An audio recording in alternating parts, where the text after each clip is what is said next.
1 second. Sorry about that. I had some interesting, cool news for y'all. Yesterday, when I was thinking out loud on my live about who should be the next person that we arrange one of these Zoom conversations with, Mama Fee popped into my brain. And I was like, you know what? I never got to do that interview with Mama Fee.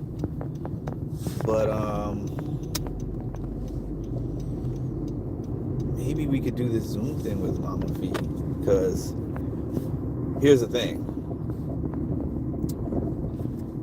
An interview can be done at any time. Like, some people still are telling me, hey, that interview that you really, really, really wanted to do with Mimi, you know, like, you can still do it. And actually, you're probably right. I would probably personally enjoy just having the sit down conversation with Mimi, because she's very smart and somebody that I feel like I would just enjoy the conversation with. I would learn some things from. But in terms of the Big Brother fandom and the Big Brother community, like, really, really being into that conversation, they're interested at the very beginning, and then as time goes by, those interest levels wane, you know, like, they're less. So anyways, but the Zoom thing, I think that people would always be interested in having a Zoom, like, intimate conversation with a reality TV star, right? And I want to make that a thing. I mean, as long as my subscribers are interested in that, I would like to make that a thing. 1 second again. Let you know, the people that y'all recommended to me, well, 2 out of 3. 2 people were recommended to me on the Zoom call, which were Emily Schramm and also Tina. I did not reach out to Tina yet. Not to say that I would not, but I have not yet. And I did reach out to Emily. I didn't get a response from Emily, but again, I don't know Emily from a hole in the wall. I didn't necessarily expect to get a response from Emily, right, at least not right away. But I did reach out to Mama Fee. And Mama Fee said, sure, I would love to do that. So she said that she's going to be busy in weeks, but she said that she's willing to do it. And as always, these reality times that are terrible for me, and they're like, is that just, you know, that's the way that it goes, probably for people who do these things for a living, which I don't. But it's probably easier for them, because for them it's like, my life is based around doing these things. So my whole day is open on that day, and I can just pick a time that day, and that's what I'm doing for that day. Whereas me, I'm like, I'm working, you know, I do side jobs and things like that. So it's not easy for me to fit them into my schedule, but getting them into my schedule is beneficial to me. So, you know, and I do it for y'all also. It's not just for me, it's for y'all. It's a combination. Good afternoon. Is it afternoon? I guess so. 12:08 for me. Good afternoon, Ed. So yeah, Mama Fee, I'm gonna make sure to get her on that schedule. She agreed to do it. That's the news that I have when it comes to that. Some other thoughts for today. I feel bad for Cara Maria. I was hesitant to even talk about this on my channel, but you know what? I have to just be authentic. Some people are gonna like it, and some people are not gonna like it. It is what it is. I think that I've always been this way on my channel, and I've always been this way in my life, so I'm just gonna go right ahead dive into this, okay? Now, I am so disconnected. Hi, Vicky. I'm so disconnected from Twitter, X, whatever you want to call it, from Instagram wars and different things that are going on with these challengers, to be totally honest. I don't want to say I don't care about the things that they say. Like, obviously, there might be some cases where somebody I supported for a really long time says something that I find to just be very hateful and divisive, right? And I'm like, I don't rock with this person anymore. It's happened before. But I'm not really generally invested in any of them enough to care that much what they say outside of the show. I'm like, you're on a show to entertain me. I'll be honest though,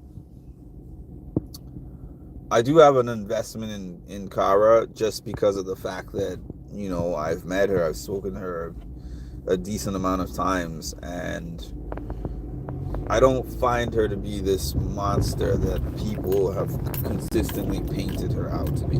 So I didn't even know that she voted for Trump because, again, I'm not like terribly invested in these people's outside of show lives. But I'm somebody who's like, politics is politics. I know some people like Derek C, for an example, from the challenge, is like, if you voted for Trump based on his views on LGBTQ rights, you're not my friend if you voted for Trump. I don't have a hard line like that, because mine is more the specifics on how you treat people as a person versus who you voted for.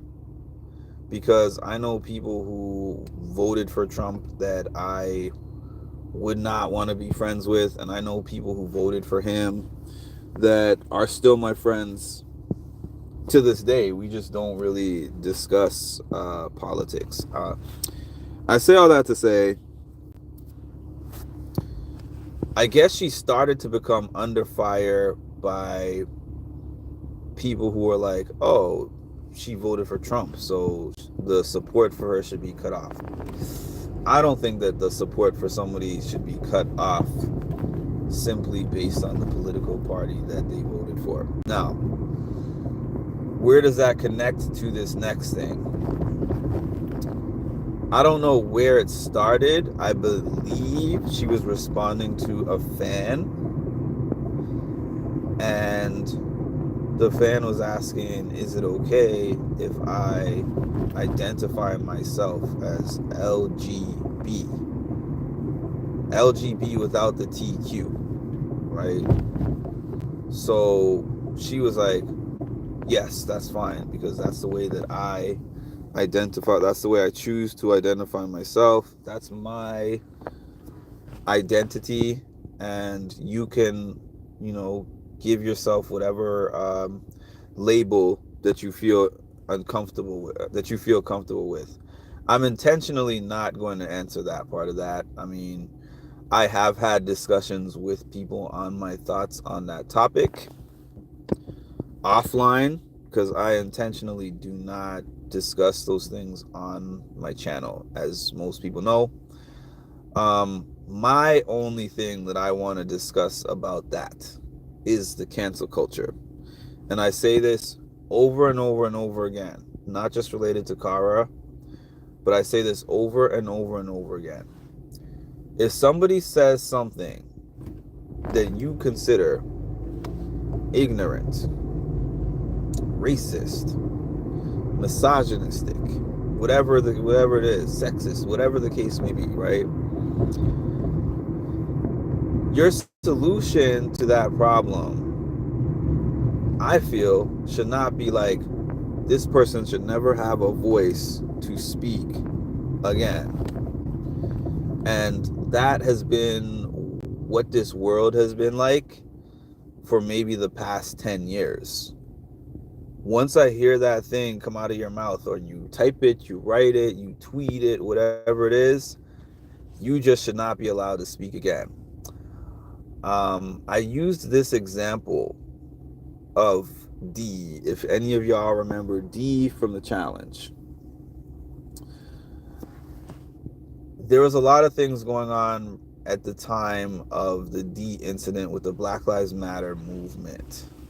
I believe it might have been something where there was a recent case of police brutality. It's a while ago, so I can't remember the specifics. But she was making posts on, there was a day when everybody said, I'm going to post an all-black status to support the BLM movement.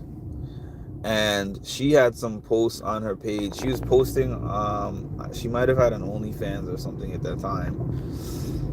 And she was posting pictures of herself in a bikini. So then the fans started to come for her.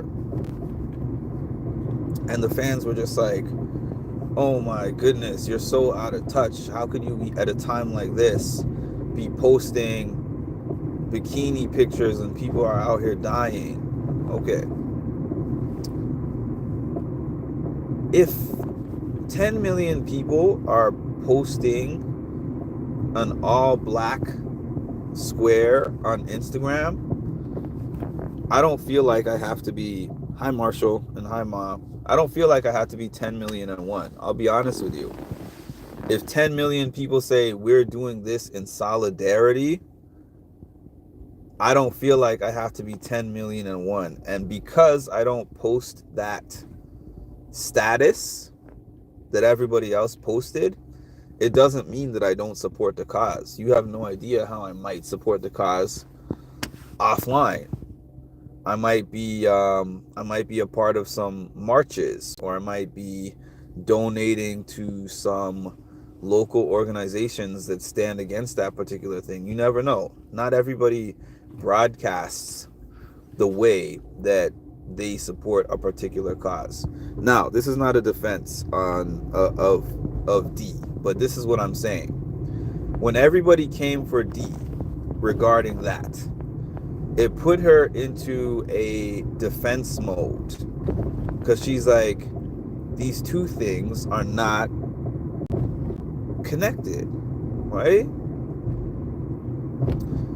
Oh, Mama Fee just texted me that she can do this on Thursday, the 28th of February. So tentatively, y'all, this Zoom call with Mama Fee is going to take place on Thursday, the 28th of February. So mark your calendars for that, because we all know Mama Fee is gonna bring the entertainment here. Okay, but that's a side note. I'm sorry. That's as a side. That's as a side. So yeah, so she got into this defense mode because she's somebody who had at the time a whole bunch of supporters, and they turned on her. They're like, you don't care about black lives, you are a trash individual of a human being, you know, like you're not conscious, you're not reading the room, you're supposed to be posting about Black Lives Matters or whatever they said. So now she's getting angry, and she makes her comment, which I believe was something like,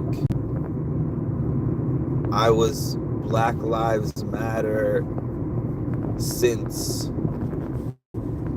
I lost my virginity to a black man. It was something to that effect. Who's calling me? They can leave a message. Okay.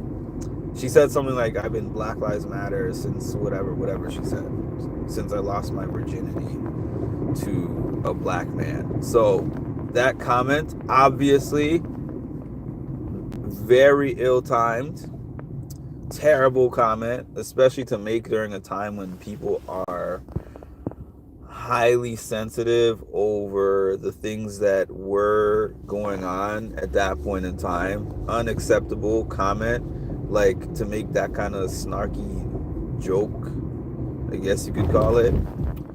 But I always look at everything, and in the scope of that whole situation, you log on to your social media platforms, and you post bikini pictures that have nothing to do with the other thing. It's like two totally separate, unrelated things. And then you see this firestorm of people connecting those unrelated posts that you made to the Black Lives Matter movement, and you're reading it and you're reading about how terrible, how trash of an individual you are, and then you have a moment where you snap and you respond in kind. The response basically was kind of an FU. I didn't even really take it as I don't care about black people or whatever. I just took it as an FU response to the people who were getting on her nerves. But being somebody who's in the public limelight, once you put that out there, you can't take it back, right? And I'm not against her being reprimanded for that, MTV having a problem with that, all of that, right? Selective outrage. I think Chris Rock had a special called Selective Outrage. That's one thing. Oh, one moment. Funny, like since the time that I started putting my resume back out there, people have been calling me like off the hook, honestly. I'm thankful for that, but interesting. It's interesting nonetheless. Anyways, tell her we appreciate her. Cool. She told me the 28th, by the way. I'm going to now that I have 2 weeks from the 28th, 3 weeks, 6, 13, 20. That's about 3 weeks from now, so I have enough time to appropriately advertise for people to jump on that call. Okay. So, I wish calls meant money though. Chocolate. Hey, we have a chocolate sighting. Okay, so let me try to dive back into my train of thought. Yeah, so she made that response and timed, terrible comment to make, whatever. MTV responded. We were in the middle of a season, and MTV actually responded by being like, we don't condone any the commentary that she made, and MTV has now cut ties with D permanently. Like, they're just like, she's no longer a part of the MTV family. And then she was still in the episodes that were currently airing. They took her out of the episodes.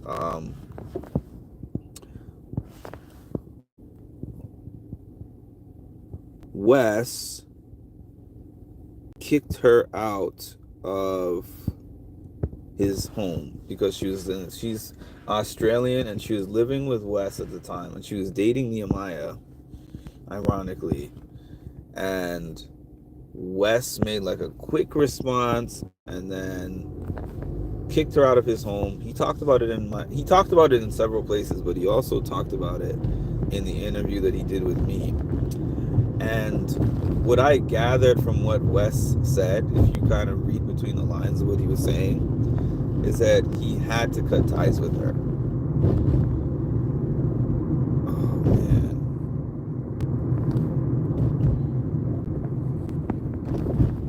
And it seemed like the reason why he had to cut ties with her. How about a video call, WhatsApp between the group? What do you think about that? I mean, I'm fine with it. We were doing calls before, actually. Before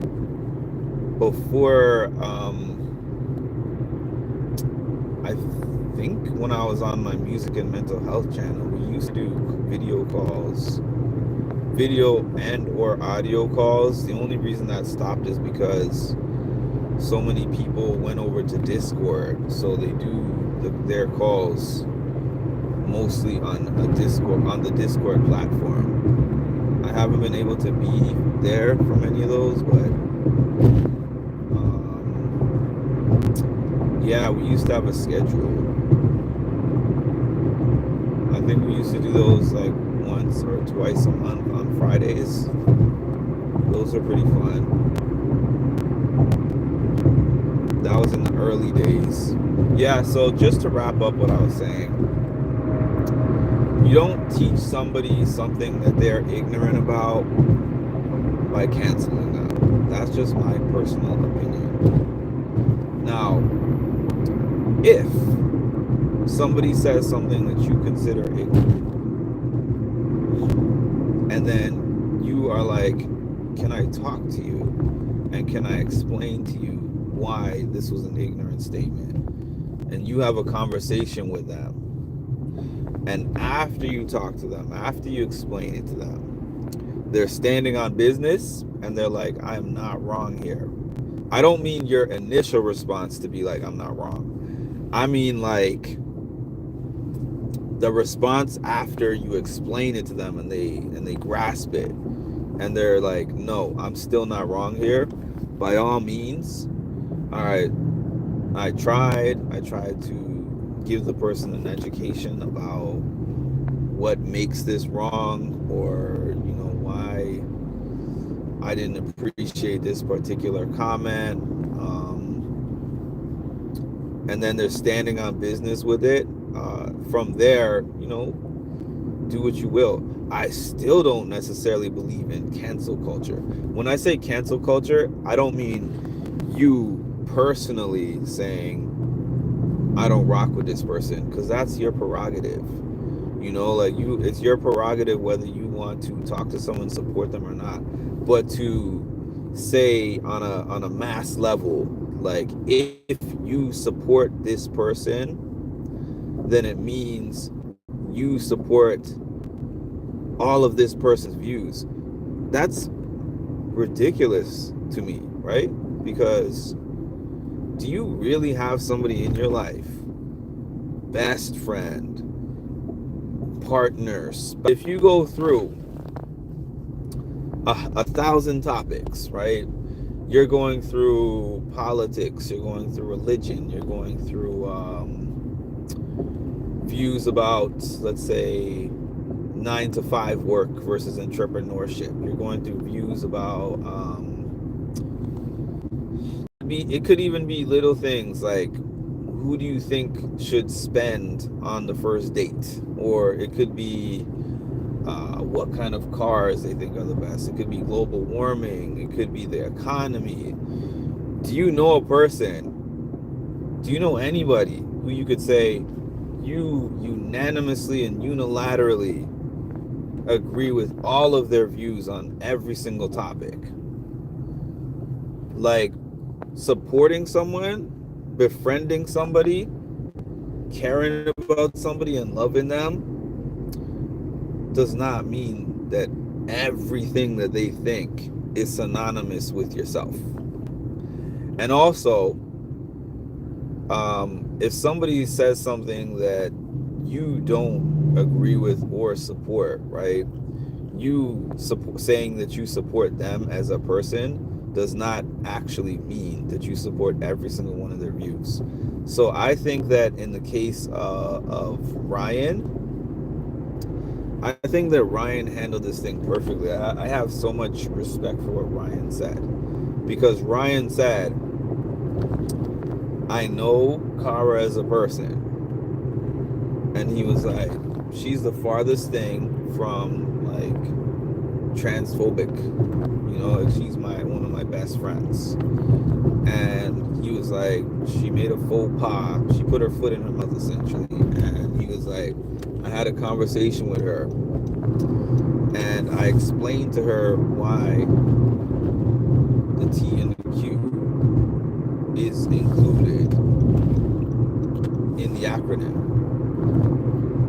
And he said, she felt apologetic for it, but she's scared about any kind of response that she makes from this point on going up in flames because of the responses that she has gotten so far. So my point of all of that is to say it's counterproductive.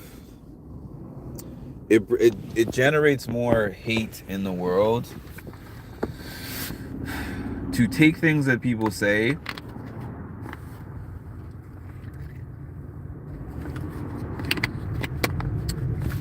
and just automatically go to a place of I never want to hear this person speak again. Because I think the best agent for change and for spreading awareness, for especially if it's like we're talking about a marginalized group, I think the best agent for spreading awareness about that kind of thing is somebody who's not aware about that particular group and may say something that might be ignorant, right? Because if that person now becomes somebody who was like, this is a way that I thought before, and then it was explained to me the error of my ways in saying whatever it is that I said, and now I am going to work hard to make sure that I support this community in the best way that I can. That's more powerful than like a group of groupthink individuals that are like, you have to think this way or we're gonna cancel you. That's it. That's the way that I feel about that. That's not how you teach them at all. Yeah, I mean the AI response. The AI response was not. That was not a good response. You are never gonna win them over by saying that you asked AI. You would be better off saying I asked somebody from the community, and this is what they said to me, versus saying I asked AI, and this is what AI said. But again, I find that some of these people from these shows are very media trained. And I'm learning this even more now by having communicated with so many of them. Like at this point, even though I only have 10, 11, 12 interviews, whatever it is, I've communicated with hundreds of these reality TV stars at this stage in the past 3 years. And I've learned that you would look at somebody and say, oh, they're the biggest star, one of the top 5 stars of this show. And they've been on TV for so long, so you assume they have some kind of media training so that they're going to be politically correct. No, you'll see that some of these people are famous and regular. And sometimes when I say that somebody is regular, okay, I'm going to give you an example. If you go back and look at my video last year at the Big Brother premiere party when I got Hannah in my video. Oh shoot, I actually need to something I need to do. But if you go back and look at my video last year when I was in that video with Hannah, I made a comment when I said, I was like, Hannah is one of my favorite people that I have met from any of these shows because she is very down to earth or something to that effect. To me, that was just an innocent compliment, right? Because I was just saying, based on the collection of people that I have met, in my head, like some of them that I have met have spoken to me like they're way above me. Like, you're insignificant little person down here and I'm way up here. When she heard that comment, I think that she was thinking to herself, if she just says thank you, then people are going to be like, oh, she's throwing shade at other people and saying that other people are not down to earth and that they're arrogant, like they're going to put their own spin and narrative on it. So she really quickly said, no, we're all good people. Everybody is a nice person and, we're all good in our own ways.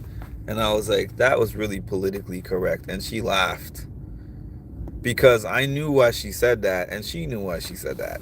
I'm not mad at her for that, but I'm sure that she has experienced the masses online trolling her for different things that were either taken out of context or taken and like people ran to the goalpost with them, connected dots that were not necessarily connecting. Uh, I've had a couple of my experiences online. I've spoken about them before. My first experience and had a tremendous reach with that. A tremendous reach, right? Because all I was doing show, what is one of people's top favorite things to talk about when it comes to Big Brother? Showmans. What do you think of the showmans? Do you like it? Do you think that they're gonna last outside of the show? I know that some people do that more from a malicious standpoint, but I'm not that guy. So I'm reading and responding to my comments, and people are asking me, do I think that Taylor and Joseph are gonna last outside of the show? I'm just giving my opinion. I'm saying no, I don't think so. I'm like, if they do, good for them. This is what I stay saying. If jailer remains a thing, cool. Then what happens? I get labeled as this terrible jailer hater, and I didn't even know that that's what was circulating about me on the internet until I went to Big D's birthday party and made a couple of comments about it wasn't even hate comments. It was just literally they said, what was your personal experience with Taylor and Joseph at the party? And I literally just said my personal experience. I was like, I spoke to Taylor for like 4 minutes. There was this VIP section, and there was this rail, and she like was standing up there on the platform in the VIP section. I spoke to her, like I was looking up. I have a picture with her. You can see the rail there. And I was like, I spoke to her for a few minutes. She was nice to me, but we had a very short conversation. And I said, Joseph, I mostly saw him in the VIP section. I didn't get to speak to him one-on-one at all. That comment is nothing, right? Or so I think. Somehow, that little thing gets clipped and put on Reddit. And people are like, oh, this guy hates Taylor. So next thing you know, I'm opening up my YouTube, and every time I do a YouTube live, all my comments are calling me a lot of things. I'm not even gonna say those things. The funny thing is YouTube would probably like demonetize my video for saying the things that people were calling me.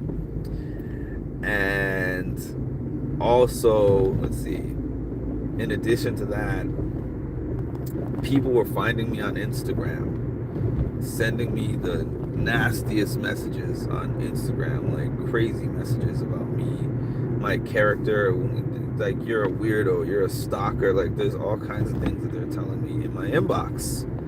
They're telling me, okay, they were telling me that I was a stalker because I took videos of the happenings at a fan event.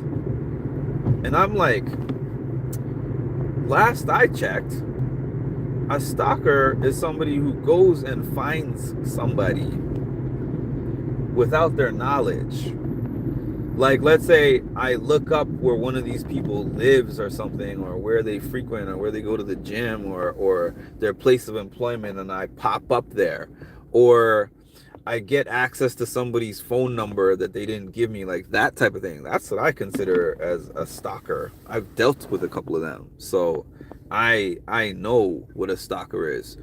You're calling me a stalker for taking videos of the reality stars at a fan event. That's what everybody is there to do. That's what everybody is doing. And I was sitting here debating and arguing with these people for a while, and then I was just like, oh man, this is just an avalanche.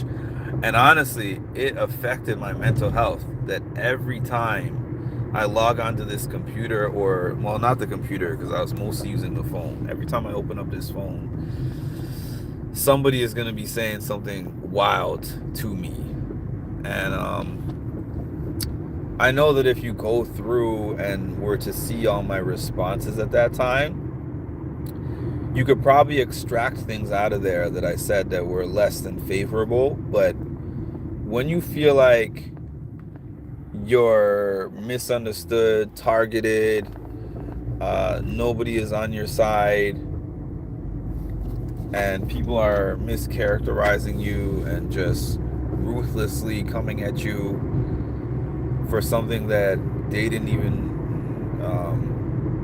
interpret the right way, like this, the fake selective outrage, you get on the defense mode. So I have an understanding for some of these people, not all, because some of them I'm like, you're just like a low life that I wouldn't want to associate with. But some of them I'm more like, I empathize with you because I've actually been there, and this is what I'm talking about, is a small scale thing from a small channel. Those messages that I got, it probably lasted for a couple of weeks. It felt like forever, but it was only really a couple of weeks. I still had some scragglers here and there that would come in and drop their weird comments, because to me their comments were weird.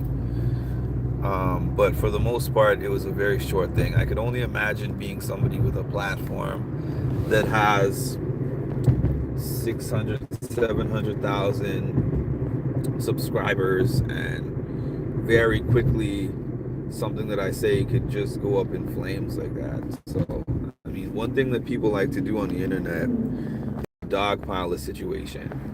Like, in certain cases, they won't even...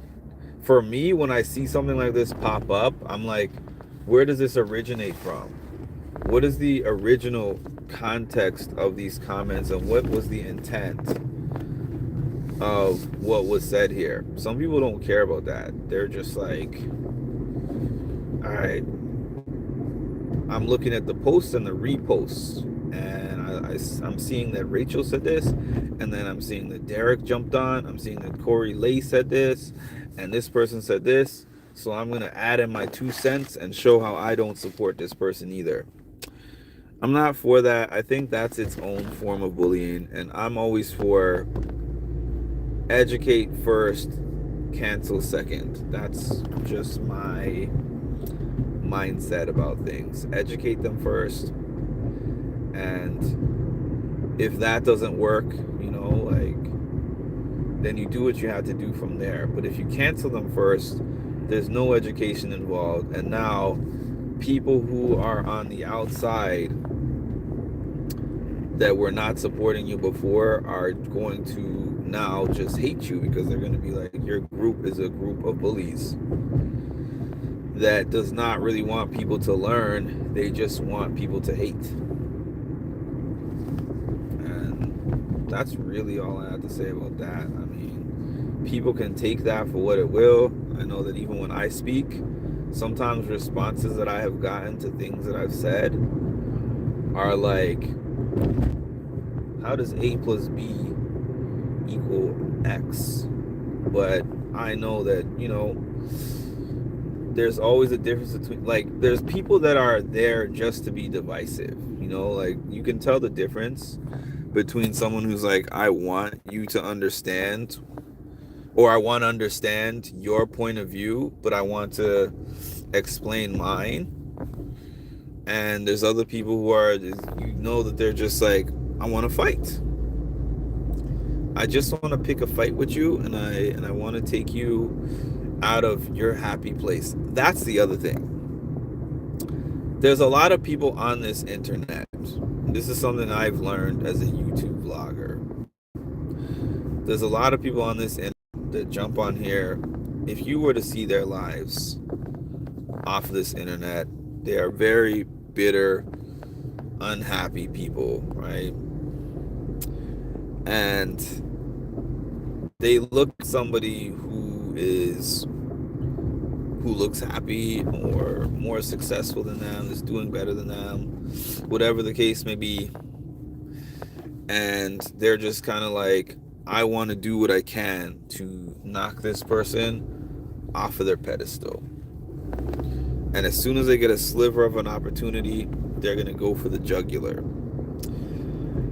I personally, when people say, I think I said this at the beginning, but when people say to me, oh, you should go on Big Brother, you should go on The Challenge, you should go on Survivor or whatever, I wouldn't go on those shows. I would go on a show like Mr. Beast Games. I would go on a show like Squid Games.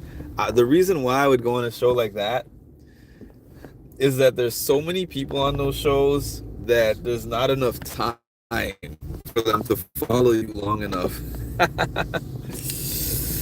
to find the things to cancel you for. I mean, at most, oh, I'm mad at the way that this person played the game.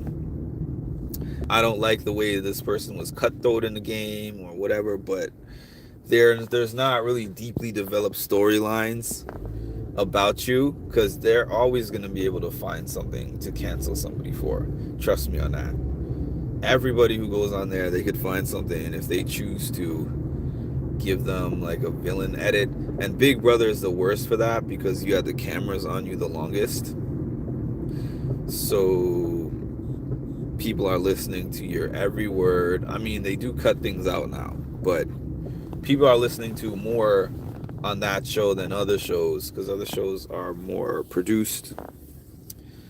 But yeah, don't jump on the cancel train. Don't jump on the hate train. If you hear somebody, whether it's a reality star or someone in life, say something that, again, you deem to be ignorant, inconsiderate, any of the isms, try to take some time to talk to them if you can. Understand the reason behind whatever it was that they said, and just try to explain it to them. And if all of that does not work out, you can gracefully bow out of your support of that person. You know what I mean? It's everyone's prerogative who they're going to support, but I'm always on the side of, let's try to figure out how to fix this first, and then if it's not fixable and if it's not teachable, then let it go. But stop the cancel trains, all right? Stop the cancel trains. I mean, I'm just one person with just one opinion, so people are going to do what they do. But I always say to myself, if I sit on here and I talk for 40 minutes and it influences one person to think just a little bit differently, then I've made a significant impact. That's the way that I view it.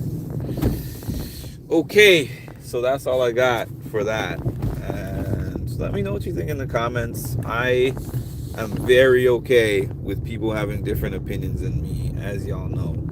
It's been happening since the first day that I ever got on this internet and shared my opinion on anything. People came at me for various things. I was gonna start mentioning those things, but I'm not even gonna go there.